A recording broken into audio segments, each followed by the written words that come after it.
I'm Jen, I'm 24, I'm from Traverse City, Michigan, and I went to Western Michigan University in Kalamazoo, Michigan, and I was a business marketing major. I spent the last 2 years working in sports marketing in Chicago. I really started looking into teaching abroad because I didn't really love working in sports marketing, and I'd kind of always considered teaching. So I looked at grad schools, and then I started looking at other jobs that I could do. And one of my friends was like, I have a friend that lives overseas somewhere. I went to high school with her. I don't know where she is, but she's teaching English. Just look it up. So I typed it in Google and looked at a couple different organizations, and I ended up calling International TEFL Academy. Just sounded like a really cool opportunity to travel and try out teaching since it was something I was interested in. And here I am. I'm going to Korea in 3 days. When I originally talked to my advisor, Cassie, she had told me about Korea, and so I kind of started Googling Korea a little bit, and then I found out that I had a family member that lived there actually that's teaching English there, and he's been there for 13 years and loves it. And it just financially made a lot of sense, and people say great things about Asia, so it's a cool way to travel throughout Asia as well. I wanted to become TEFL certified because everything that I looked at, a lot of it said you didn't need to be TEFL certified, and a lot of it said that you did. And then when I started doing more research and reading people's blogs and everything, they said that the jobs that you're going to get are going to be a lot better if you're TEFL certified.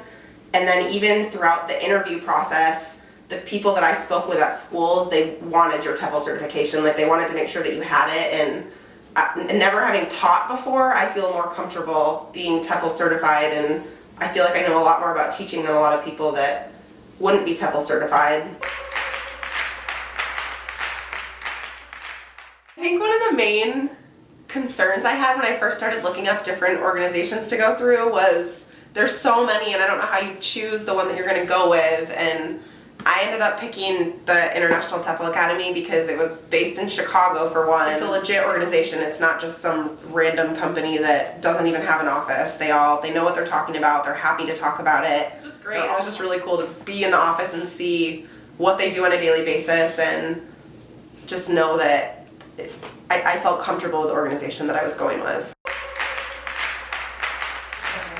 The course started out with grammar, and I couldn't believe how much grammar I had forgotten from when I was in elementary school. There were a lot of different articles that we would read and then write papers on that were just about teaching English. There were a lot of YouTube videos which were really helpful of other teachers that were teaching, and you could watch that, and then we would write papers on those. And then I think the part of the class that was the most helpful was lesson planning, because I had never done lesson planning before. So working with lesson plans, I mean, I'm going to be doing that on a daily basis when I'm teaching. So that was really helpful, and I saved a lot of my lesson plans. And the way the course was set up, you can see everybody else's lesson plans too, which was cool. So I got a lot of ideas from other students about lesson plans, and I printed off a lot of stuff that I can bring with me. And I probably spent, I would say, 15 hours a week working on the class, whether it was reading or revising papers. There were exams and quizzes that you had to do, and it took 2.5 months to finish the course. And I just really liked that I could do it when it was convenient for me, because sometimes that was at 7 a.m. when I got up, and sometimes it was after work at 10 p.m. And actually, I have friends that have taken other TEFL certification classes, and they'll go online and pay $100 to take it and get absolutely nothing out of it. And I've had a couple people tell me that, actually. The lifetime job search guidance was really helpful because they gave me the names of recruiting companies and contact information for them, and those were all the ones that I ended up using, and all of the recruiters were great. They were really helpful. They sent me job leads and set up interviews for me, and the ones that International TEFL Academy said were legit organizations to use ended up being legit organizations to use. And when you just go online and Google all of the random ones, you don't know which ones are going to be good and which ones are going to be bad.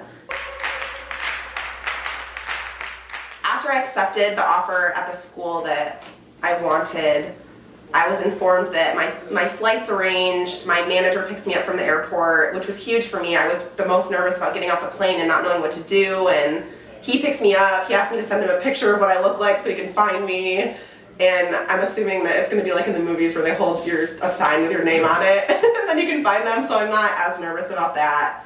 And then my apartment's already set up, they already have it for me, which was another big thing. I'd be really nervous to move somewhere and not know where I'm living and have to figure it out when I get there, but the schools are just so great about setting all of that up. And I've been told through Cassie that I'll probably be taken out the first night with all my coworkers, so I'll get to meet everybody and see the school. And the part that I was the most nervous about was getting there the first day, and the way that the school set everything up, it just makes me feel so much better about it.